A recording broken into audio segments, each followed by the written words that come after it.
diperluas kepada semua mahasiswa.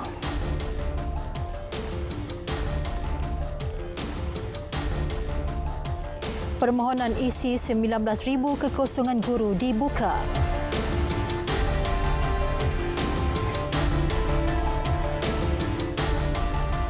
Assalamualaikum, salam Malaysia Madani. Saya Fathil Hidayat Ghazali. Dan saya Margaret Gambang. Kerajaan akan memperluas bantuan e-Dompet 2023 kepada semua mahasiswa institusi pengajian tinggi IPT. Itu jaminan Perdana Menteri Datuk Seri Anwar Ibrahim kepada semua mahasiswa.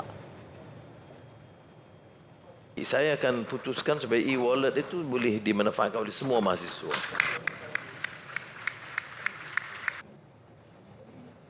Beliau berkata demikian bagi mengulas pertanyaan berhubung bantuan mahasiswa yang hanya membabitkan mereka yang berusia 18 tahun hingga 20 tahun sahaja. Mengenai akses internet di universiti, Perdana Menteri berkata perkara itu antara rancangan segera yang akan dilakukan kerajaan. Saya nanti bersama dengan Saudara Menteri Khalid, kita akan adakan beberapa rancangan segera supaya akses internet ini mesti dipenuhi di semua kampus negara kita. I will do that. Okay. Datuk Seri Anwar Ibrahim hadir di Universiti Teknologi MARA UiTM Shah Alam bagi program dialog bersama Majlis Perwakilan Pelajar UiTM se-Malaysia. Perdana Menteri memaklumkan Akta Universiti dan Kolej Universiti AUKU 1971 hanya perlu dipinda pada perkara-perkara tertentu berbanding memansuhkannya. Beliau berkata akta berkenaan perlu untuk menjaga dan mengawal institusi pengajian tinggi IPT dan peraturannya wajar dipatuhi serta dijadikan panduan. Tentang akta pelbagai, itu mungkin Menteri akan dengan KSU boleh teliti, tapi dia dalam pendidikan tinggi tentunya harus ada beberapa akta. Pengawalan FPTA, FPTS mungkin berbeza.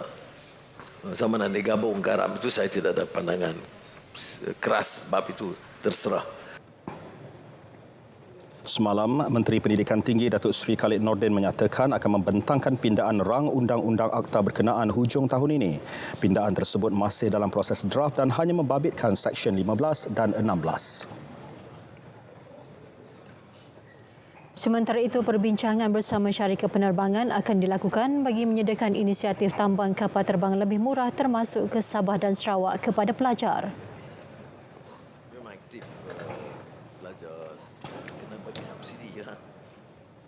Subsidi tiket ni untuk students ni make sense lah. Mungkin kita kena runding dengan syarikat penerbangan. Kalau ada rekod umpamanya dia ada sertifikat student mungkin setahun sekali ke, maka dia berikan boleh saya bincang dengan Menteri Pengangkutan Anthony. Permohonan pengambilan guru menerusi Suruhanjaya Perkhidmatan Pelajaran SPP mula dibuka hari ini sehingga 21 April. Ini bagi mengisi 19,431 kekosongan secara tetap dan kontrak. Timbalan Menteri Pendidikan Lim Hui Ying berkata pengambilan itu diharap dapat menampung isu kekurangan guru terutama dalam 4 subjek kritikal. Ini melibatkan mata pelajaran Bahasa Melayu, Bahasa Inggeris, Pendidikan Islam serta Reka Bentuk dan Teknologi RBT. Semua yang berminat menjadi guru, okey, atau guru sementara pun boleh, atau graduan-graduan yang dalam dari universiti awam boleh memohon dalam melalui website MySPP itu untuk memohon menjadi guru. Kita harap dengan pengambilan ini boleh mengurangkan kekurangan guru di semua di seluruh negara, terutama daripada mata pelajaran tadi.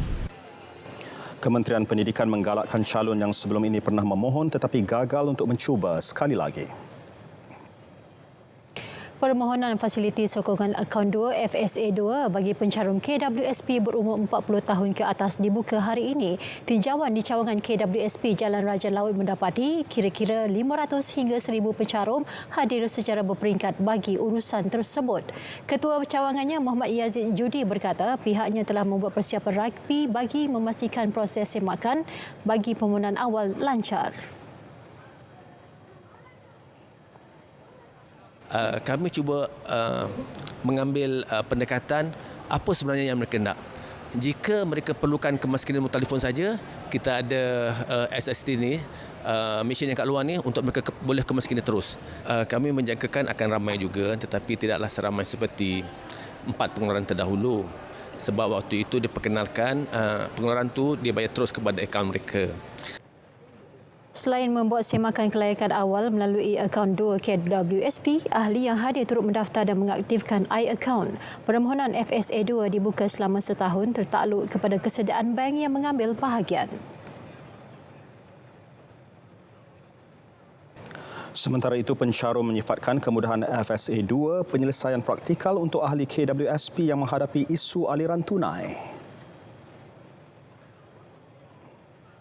Ada kawan saya ada dia running small business, tapi dia dengan COVID dia ada affected lah. So dia memang pakai satu channel bagi kita dia dapat money untuk investment lah, atau sustain the business. Saya ingat satu cara yang okey lah, boleh. Untuk pinjaman pendidikan, ya. Memang dia baguslah untuk sebab lagipun dia musim perayaan buat sekarang, akan memudahkan lagi rakyat lah untuk memohon pinjaman tersebut, lagipun musim persekolahan lagi. Ahli KWSP yang layak diingatkan supaya menggunakan pembiayaan berkenaan sebaik-baiknya dan tidak tersasar daripada tujuan sebenar. Kalau ada keluarkan, diorang pakailah benda yang baik untuk diorang, settlekan hutang, keperluan diorang, apa yang diorang nak buat, itu buat yang itulah, jangan beli yang bukan-bukan lah kan. Nak kita bagi kontrol, kita minta diorang request lah dokumen yang menyatakan diorang ada hutang. So basically pengeluaran tersebut mungkinlah boleh kita directly to the bank lah. Kerajaan dah bagi kan, kita terbuatlah dengan betul untuk diri kita, untuk kesenangan kita kan, kemudahan kita. Kalau kita buat benda yang tak elok, apa guna kita buat keluar?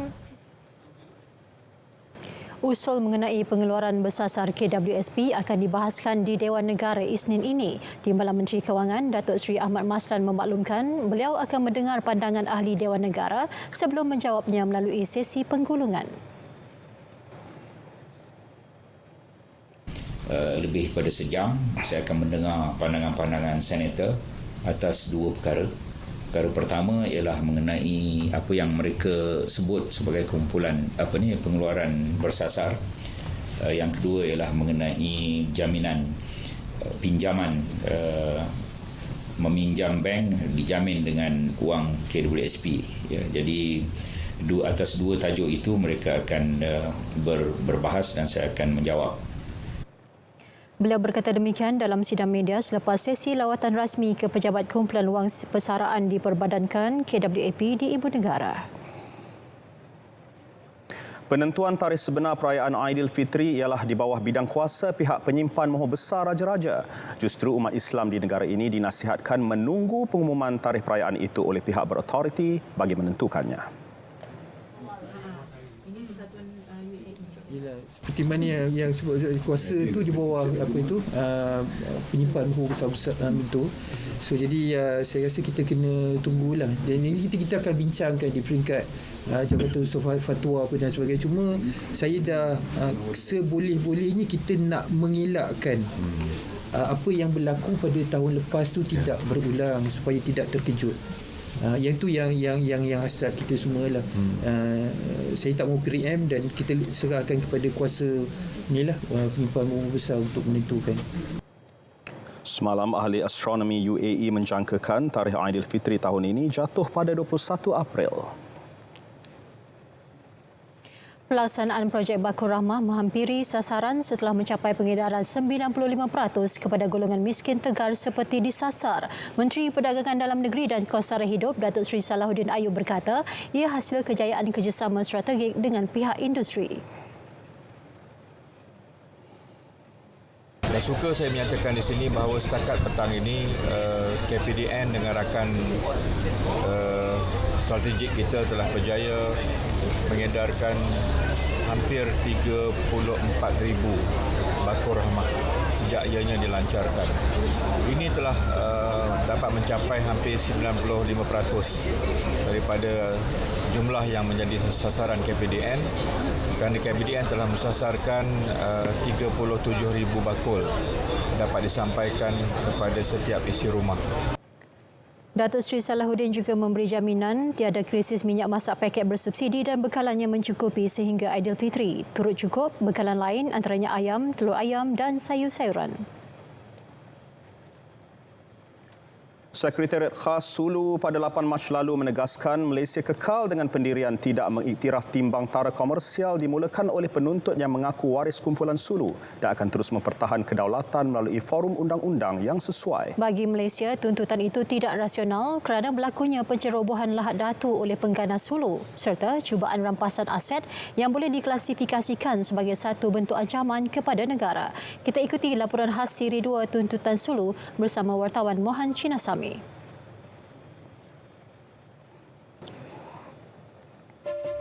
Semalam dalam laporan khas tuntutan Sulu Siri 1, saya telah mengupas kronologi ringkas berkenaan tuntutan. Namun, timbul persoalan mengapakah waris Sulu bertindak merampas aset negara dalam membuat tuntutan bayaran. Apabila sesuatu award timbang tara diperolehi di luar negara, sudah semestinya award ini nak dikuasakan ke atas pihak di Malaysia, khususnya dalam konteks ini adalah kerajaan Malaysia. Tetapi ada kemungkinan agak mustahil lah award itu boleh dikuasakan di Malaysia. Jadi untuk mendapatkan hasil daripada award tersebut, mereka mencari di manakah ada aset-aset kerajaan Malaysia di mana-mana negara lain di dunia ini. Dan mereka telah mengenal pasti bahawa di Luxembourg ada aset Petronas. Dakwaan oleh waris Kesultanan Sulu, kononnya Malaysia telah melanggar Perjanjian 1878 adalah tidak berasas berikutan tindakan menceroboh Lahad Datu Sabah. Malah keputusan Mahkamah Luar Negara yang memihak kepada Malaysia juga jelas menunjukkan tuntutan mereka adalah ditolak. Hakikatnya perbuatan mereka ini adalah bersifat penipuan undang-undang antarabangsa terhadap kerajaan Malaysia. Sedangkan Mahkamah Pengadilan Antarabangsa ataupun International Court of Justice (ICJ) tidak melayan kes tuntutan Sulu pada tahun 1968 atas sebab ia merupakan isu tuntutan yang berstatus hak pemilikan persendirian. ICJ hanya menimbang kes tuntutan hak kedaulatan atau hak pemilikan antara negara dan negara, bukannya antara negara dan individu persendirian. Sekretariat Khas Sulu dalam satu kenyataan pada 14 Mac 2023 telah menyatakan bahawa Malaysia sedang meneliti semua langkah sedia ada untuk menentang tuntutan kumpulan Sulu dalam usaha memelihara kedaulatan negara. Mohan Chinasami, RTM. Kementerian Kesihatan serius terhadap dakwaan wujud aktiviti jual beli organ di negara ini. Ia dianggap eksploitasi terhadap golongan tertentu dan bercanggah dengan etika perubatan selain perlu disiasat di bawah Akta Anti Pemerdagangan Orang dan Anti Penyeludupan Migran 2007. Ketua Pengarah Kesihatan Tan Sri Dr. Nur Hisham Abdullah berkata perkhidmatan pendermaan organ dan transplantasi melibatkan penderma hidup ataupun selepas kematian kadaverik adalah tertakluk kepada Akta Tisu Manusia 1974 yang mengawal selia aktiviti pengambilan organ. Menurutnya, kementerian telah menubuhkan jawatan kuasa transplantasi bagi memperketat lagi tabik urus perkhidmatan transplantasi di negara ini. Pembentukan tabik urus perkhidmatan yang kemas sangat penting bagi melindungi hak bakal penderma dan memastikan pendermaan organ tidak melibatkan sebarang paksaan ataupun mempunyai unsur pemerdagangan. Sebarang pertanyaan mengenai pendermaan organ dan transplantasi boleh hubungi maklumat tertera.